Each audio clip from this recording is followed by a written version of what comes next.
Bismillahirrahmanirrahim. Assalamualaikum warahmatullahi wabarakatuh. Waalaikumsalam warahmatullahi wabarakatuh. Pemirsa, pada pertemuan kita siang hari ini, kita akan membahas tentang sejarah asal-usul orang Lubu dihubungkan dengan orang-orang Melayu Rau sekarang ini. Untuk itu, sebelum kita mendapat penjelasan dari pemerhati sejarah tentang sejarah Rau, yaitu nenek kita, Nek Samsuruddin, baiklah kita akan menyapa beliau terlebih dahulu. Selamat siang, Nek. Selamat siang. Oke, Nek. Ya. Pada pertemuan kita kali ini, kita akan membahas atau topik yang kita bahas pada siang hari ini adalah tentang sejarah asal-usul orang Lubu dihubungkan dengan keberadaan orang-orang Melayu Rau sekarang ini. Namun sebelum kita mendapat penjelasan dari Nenek, kami terlebih dahulu akan memberikan ulasan tentang sejarah asal-usul orang Lubu. Sejarah asal-usul orang Lubu bahwa suku bangsa Lubu ini berasal dari Asia Tengah, atau yang kita kenal dengan suku bangsa Mongol.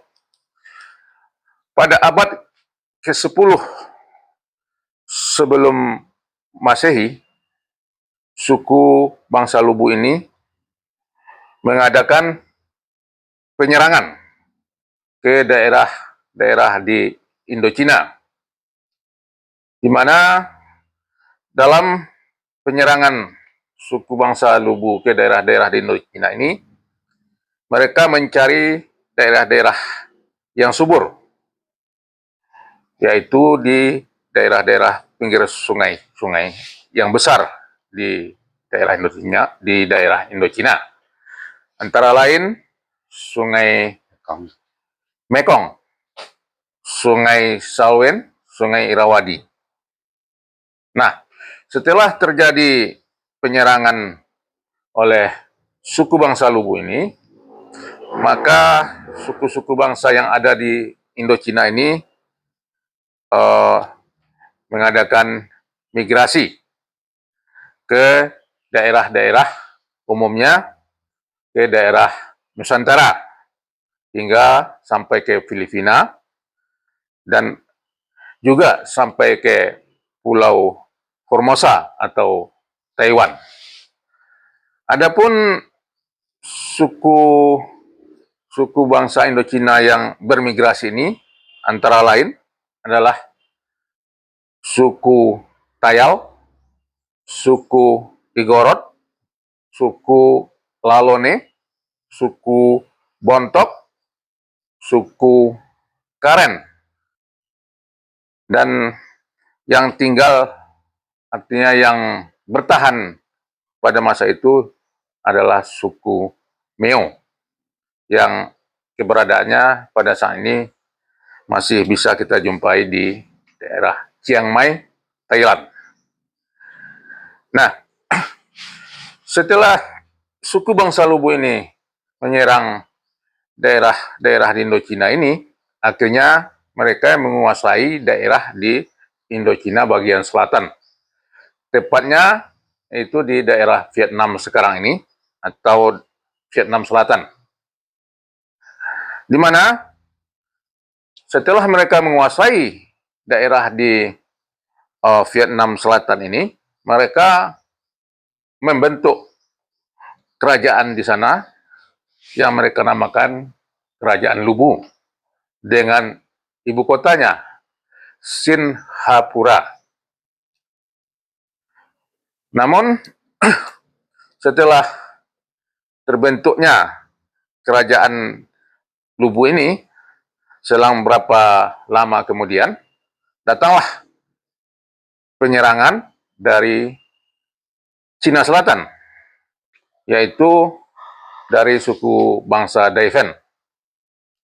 Mereka ini menyerang suku bangsa Lubu ini dimulai dari abad ke-8 sebelum Masehi hingga berabad-abad lamanya sampai abad ke-3 sebelum Masehi.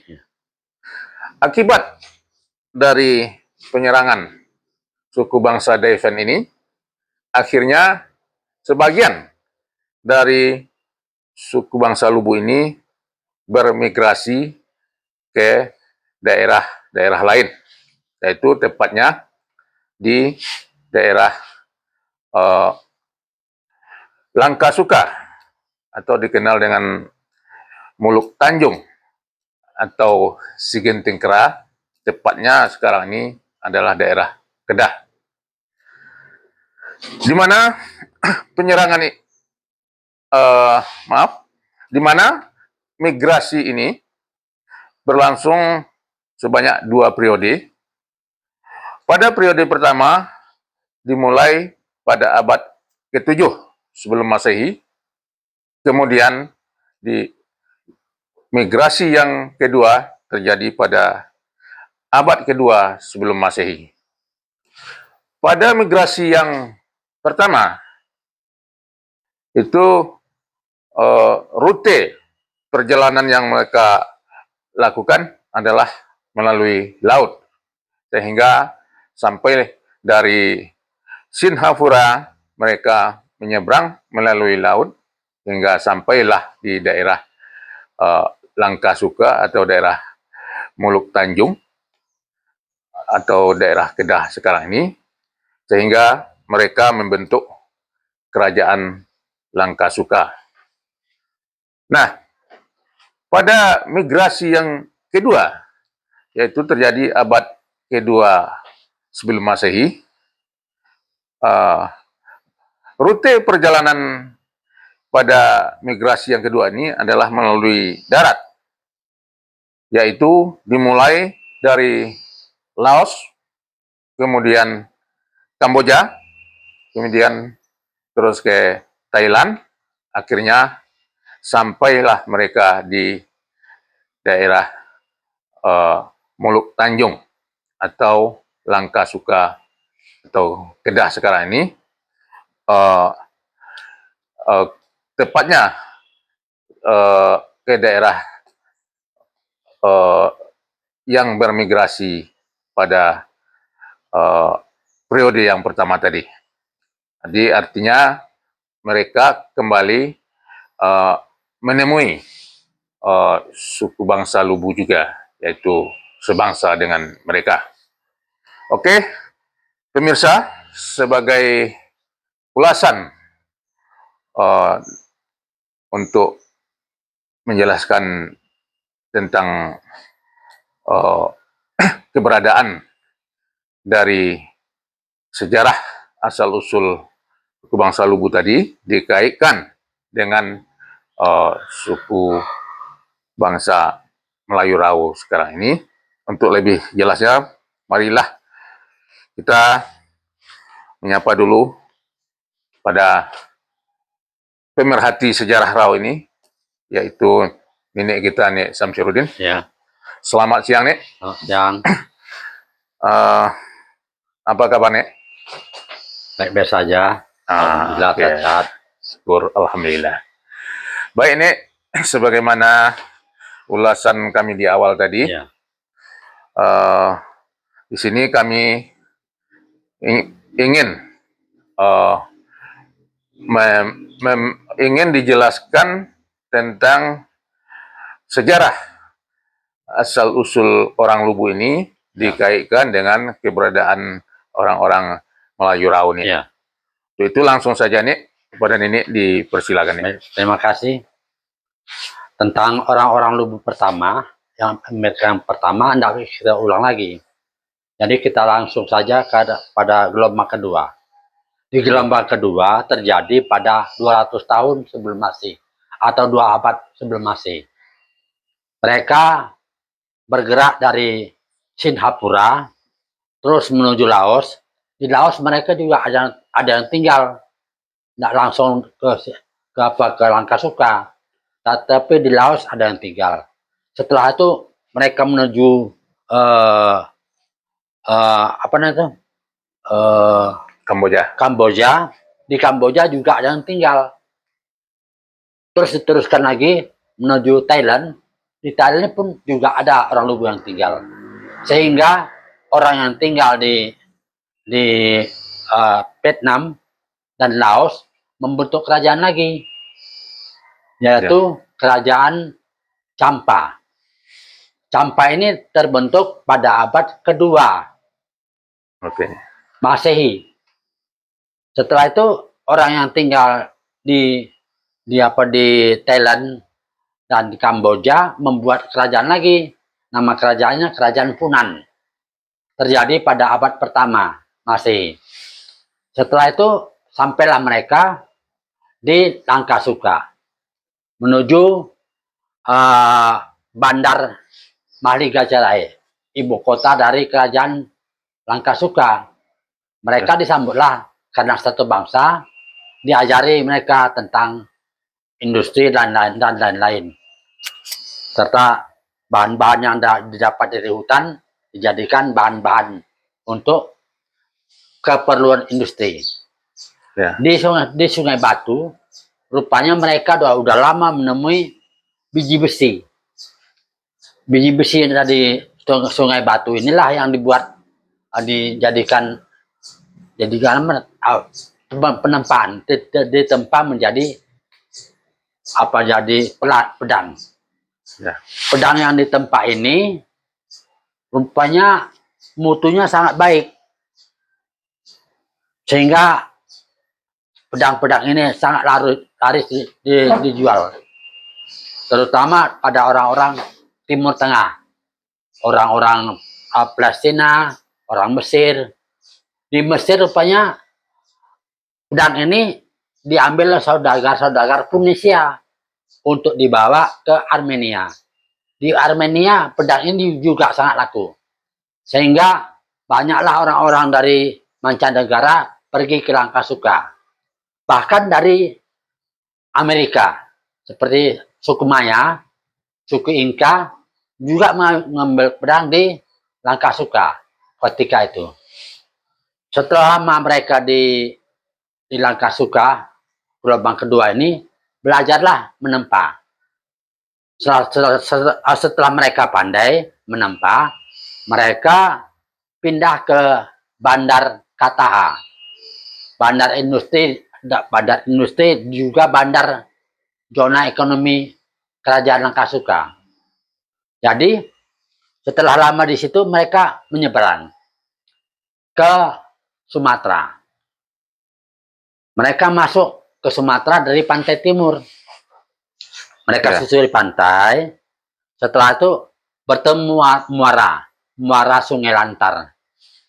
Dari muara itu mereka berkayuh. Sungai Lantar ini di mana ini? Sungai Lantar itu sekarang namanya Sungai Rokan. Di pantai timur muaranya. Bagian Siapi-api sekarang. Itulah muaranya. Jadi dari muara Sungai Lantar itu mereka berkayuh. Terus ke hulu sungai. Di hulu sungai mereka rupanya bertemu dengan batu hampar. Di tepi sungai itu ada batu yang terhampar, yang datar. Jadi mereka naik ke situ. Di tepi batu itu terdapat goa. Masuklah mereka ke goa. Disitulah mereka bermalam, berminggu-minggu lamanya. Sampai di situ. Batu hampar ini kalau sekarang ini terletak di mana tuh nih? Sekarang kira-kira di hilir dari Moropen. Kampung Moropen, di hilirnya itu ada batu hampar. Di mana itu? Ke sebelah timur. Oke, yang Kampung Maropen ini artinya di masuk wilayah mana? Merapen termasuk wilayah Nagari, Lubuk Kodang. Nanti kita cerita tentang Lubuk Kodang. Ya, Ya itu.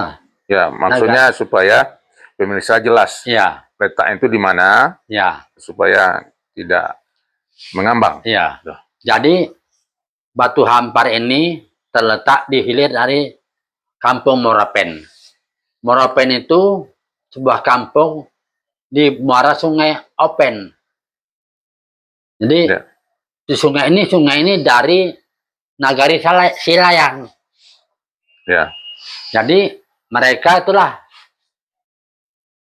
membuat kampung di situ, membuat huma-huma atau bedeng-bedeng untuk bermalam apabila mereka mulai bertanam padi, mulai menyiang padi, bahkan sampai menyabit padi, mereka bermalam di situ.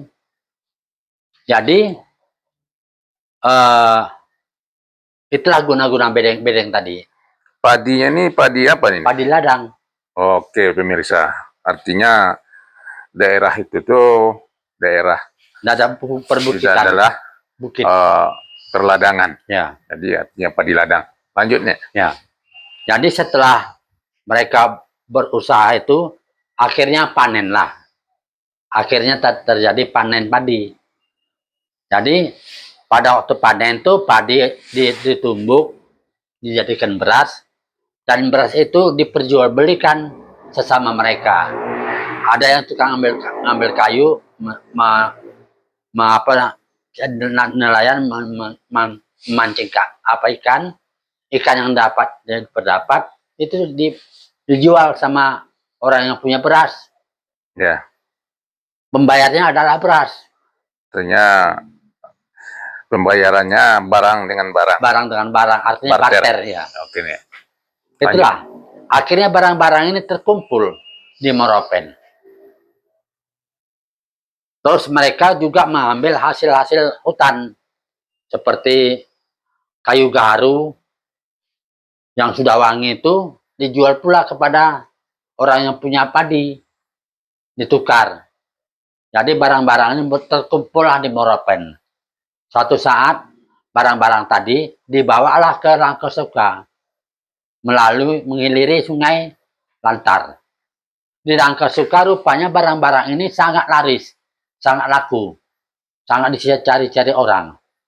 Akhirnya karena barang itu laris, mereka balik-balik ke Moropen dan mengambil kembali barang-barang tersebut. Setelah itu mereka mengikuti orang-orang Lubu yang mengambil tadi, di mana barang itu diambil. Rupanya barang itu diambil dari Angkola. Di Angkola mereka ambil kapur barus, mereka ambil damar, mereka ambil apa namanya tuh cengkeh. Ya, itu di hutan semua, bukan tanaman, barang-barang hutan tuh. Hasil hutan. Hasil hutan. Dia dikumpul di Moropen, bahkan mereka bertemu dengan emas yang di Angkola. Emas tadi dibawa pula ke Rangkasuka. Ternyata laku sehingga menghasilkan banyak barang-barang.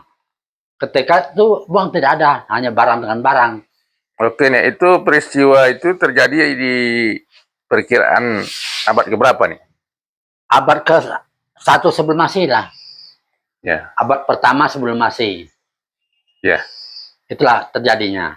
Setelah itu, karena emas tidak laku, mereka pun mencari emas. Terdengar kabar bahwa emas ada di Gunung Talamau. Mereka pergi pula ke Gunung Talamau untuk mencari emas. Di Gunung Talamau, mereka bertemu dengan orang-orang asli. Adalah orang yang percampuran dari orang Palestina dengan orang Tamil. Coba diulangi lagi nih. Orang-orang apa tadi? Orang-orang Lubu tadi. Ya, yang dikatakan kaki Gunung Telamau tadi? Bertemu dengan orang-orang asli. Asli. Asli. Katanya asli kan? Ya. Oke. Padahal mereka adalah asimilasi dari orang Palestina dengan orang Tamil pada abad ke-8 sebelum Masehi. Itulah terjadinya. Setelah itu, setelah mereka berhubungan, Orang Palestina ya, di abad orang Palestina datang ke Gunung Talamau atau Opir itu pada 13 abad sebelum Masehi. Pada tahun 1300 lah kira-kira. Disuruh oleh Nabi Sulaiman rajanya. ya. Nah, itu yang menyuruh pertama mengambil kamper, kapur barus untuk persiapan untuk ritual untuk pembalseman mayat. Oke. Barang ini sangat laku oleh orang-orang Mesir. Oleh karena itulah orang-orang Tamil mengambil kamper. Kembali ke Gunung Telamau tadi. Ya. Nah, gimana ceritanya setelah orang-orang Lubu sampai di sana? Setelah orang-orang Lubu sampai di sana, senang hati orang-orang Tamil, orang-orang asli. Karena mereka orang Lubu membawa beras, membawa barang-barang dari Langkasuka yang sangat payah didapat di Gunung Telamau. Ya. Maka cepatlah ditukar. Pertukaran cepat. Ya. Sehingga karena beruntung, orang Lubu pun balik-balik ke mundar-mandir dari Maropen terus ke Langkasuka, dari Langkasuka ke Maropen, dari Maropen ke Telamau. Sehingga ramelah Maropen. Melihat itu orang-orang saudagar-saudagar Langkasuka pun tertarik hatinya untuk berdagang di Maropen. Akhirnya Maropen ini ramai, penuh dengan para pedagang dan para pekerja untuk menghasilkan hasil bumi dan hasil hutan. Jadi ketika itu raja di Meropen memerintahkan kepada orang-orang yang menjaga keamanan supaya orang yang menjaga keamanan, yang menjaga keseimbangan, yang orang pandai lah, membuat suku sendiri, nggak pakai kelompok, pakai suku. Artinya kelompok-kelompok tadi ditukar jadi suku. Oke nih. Ya. Itu pada perkiraan abad keberapa itu nih? Ya, perkiraan itulah kira-kira 100 tahun atau lebih sedikit lah, 125 tahun masih mereka. Ini abad kedua. Ya, abad kedua lah. Dimulai abad kedua. Ya. Masih. Orang tuh udah punya suku. Kelompok Cedik Pandai namanya suku Ompu. Ompu tuh pemimpin kan? Ya. Masyarakat tuh Ompu. Jadi dibuatlah sukunya Ompu. Jadi nama suku ini diambil dari pemimpin dari kepala suku, kepala kelompok. Kebetulan kepala kelompok orang Cedik Pandai namanya Ompu. Sudah itu yang Cedik Pandai itu diambil namanya dari orang yang banyak kuda. Tolong diulangi nih. Ya. Yang Cerdik Pandai itu adalah suku Ompu. Ompu. Diambil dari nama kepala sukunya, kepala kelompoknya. Jadi makanya suku Ompu. Ya. Suku orang Cedik Pandai. Setelah itu kelompok kedua yaitu suku Kadangkopo. Ya. Orang yang banyak kuda. Orang yang banyak kuda berarti orang yang pemberani, yang suka berperang. Jadi mereka dinamakan Kandang Kopo, orang banyak kandang kuda. Yang punya kandang kuda itulah Kandang Kopo. Setelah itu suku orang-orang yang suka bekerja, petani, pedagang, penambang, itu namanya suku Pungkut. Ya. Jadi perintah raja yang wajib dijaga oleh orang-orang Kandang Kopuh dengan orang-orang Ompu adalah suku Kandang Kopuh, suku Pukut. Karena mereka orang lemah, tidak berani, maka harus dilindungi. Ya. Nah, itulah terbentuk suku-suku tadi. Jadi orang Lubu sudah punya 4 suku. Suku asli mereka adalah Mandailing, suku raja-raja. Sudah Ya. itu suku Ompu, suku orang cerdik pandai. Ya. Yang berikutnya suku Kanangkopo, suku penjaga, pemberani. Ya. Yang dijaga mereka adalah suku Pungkut, suku orang yang wajib dilindungi. Itu perintah raja. Oke nih, Ya. sampai terbentuknya 4 suku tadi. Ya, Kemudian setelah terbentuknya 4 suku ini, selanjutnya apa yang terjadi? ya, teraturlah pemerintahan tuh, keamanan teratur. Sudah Ya. tuh orang-orang yang mencuri tidak ada, orang-orang yang menipu tidak ada. Sudah tuh orang-orang yang membodoh-bodoh ya tidak ada, karena ada orang cerdik pandai. Ya. Nah, itulah. Oke. Ya. Eh, setelah terbentuknya 4 suku ini, Ya. tentu di Obam tadi, Ya. sorry, Ya. di Maropen, Maropen tentu itu semakin semakin padat. padat. Ya. Selanjutnya apa lagi nih sudah itu? Permintaan para saudagar supaya mereka mempunyai kapal dan punya tangkahan atau pelabuhan. Karena tidak ada kapal untuk merapat, untuk bongkar muat barang. Ya. Maka dibuatlah pelabuhan. Pelabuhan itu ketika itu nama pelabuhan itu Obom. Bahasa Yes. Lubunya. Pelabuhan itu namanya Obom. Pelabuhan Obom. Ya. Karena itulah terbentuklah pelabuhan Obom. Yang ada sekarang di Obom sekarang.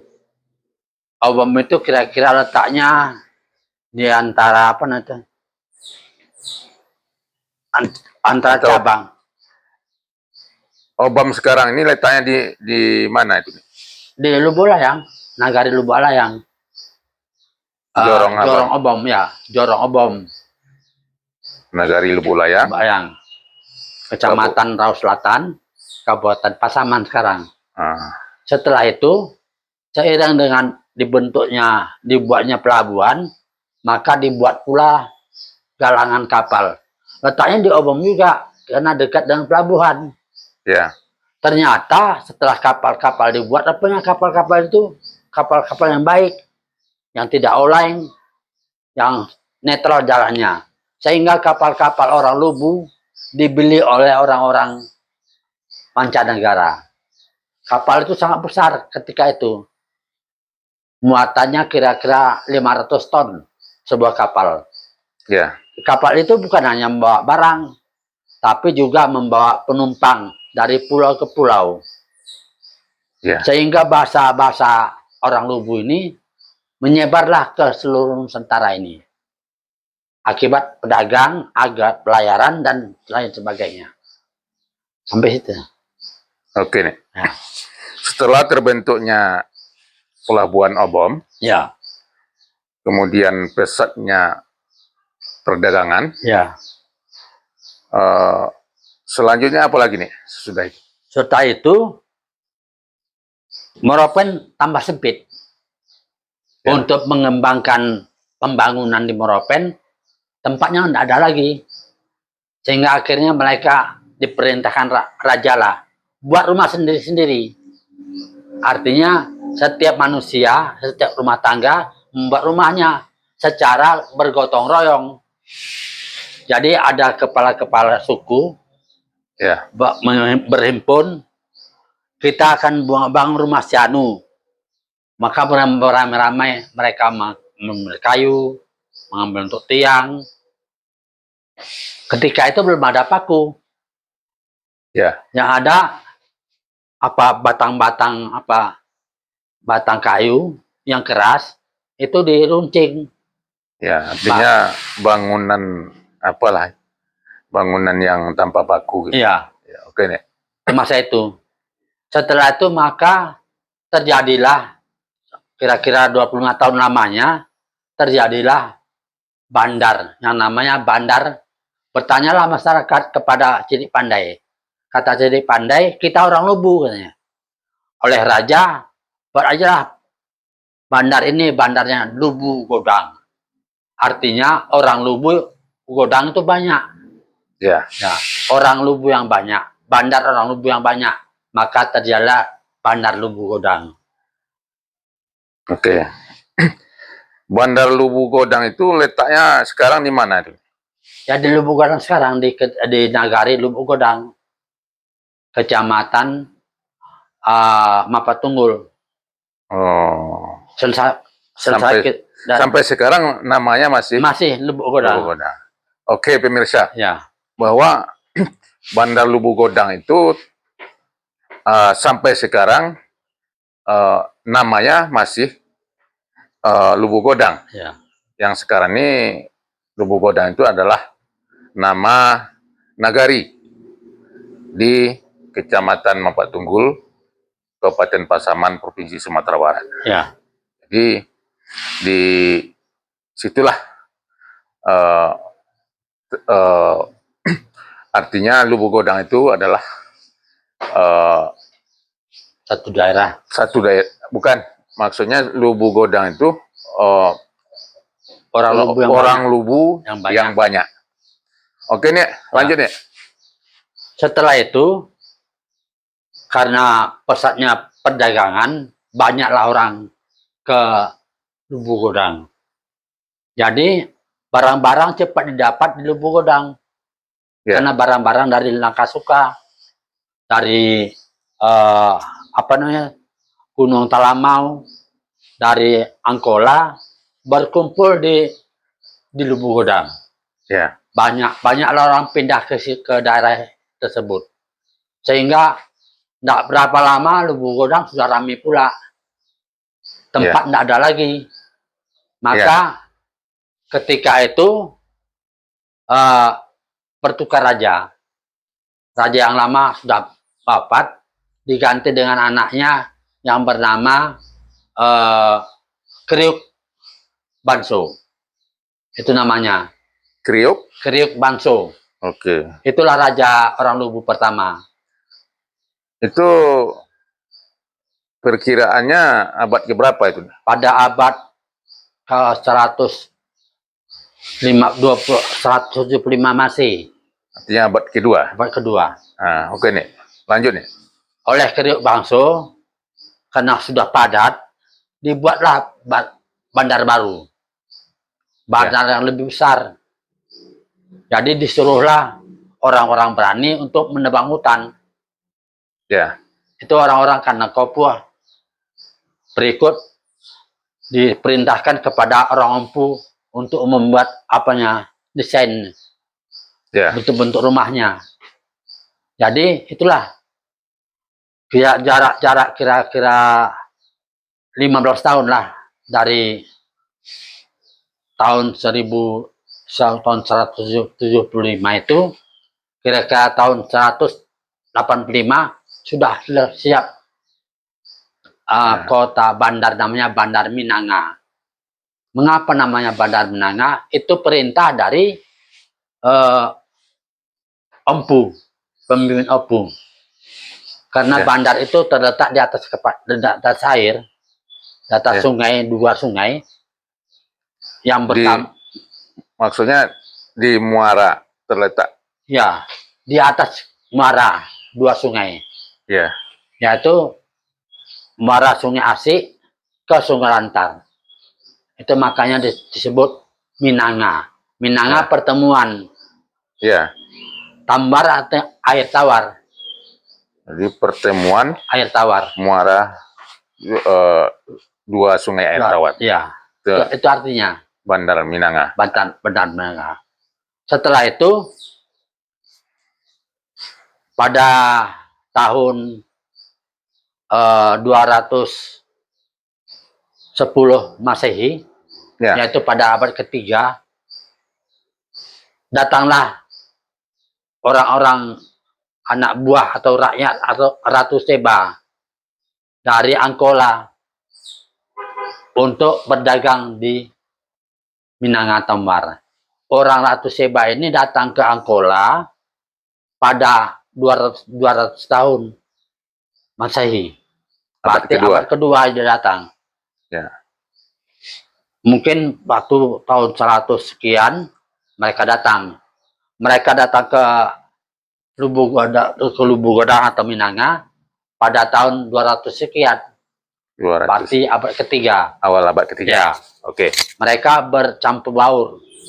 Akhir perdagangan orang-orang dari Angkola itu, anak anggota Ratu Seba itu membawa kemari gaharu, kayu-kayu, cengkeh, termasuk kerbau. Orang itu Makanya. pandai mengikat kerbau. Kita kembali ke Ya. orang-orang dari Ratu Seba tadi, Iya. atau rakyat Ratu Seba Ya. tadi. Mereka datang dari Angkola. Iya. Dia dari Angkola. Oke, Ya. pemirsa, untuk sementara Ya. untuk podcast kita kali ini itu dulu yang bisa kami sampaikan. Mohon maaf atas kesalahan atau Anda yang kurang berkenan. Ya. Terima kasih atas perhatiannya. Kami akhiri. Billahi taufiq wal hidayah. Assalamualaikum warahmatullahi Waalaikumsalam warahmatullahi wabarakatuh.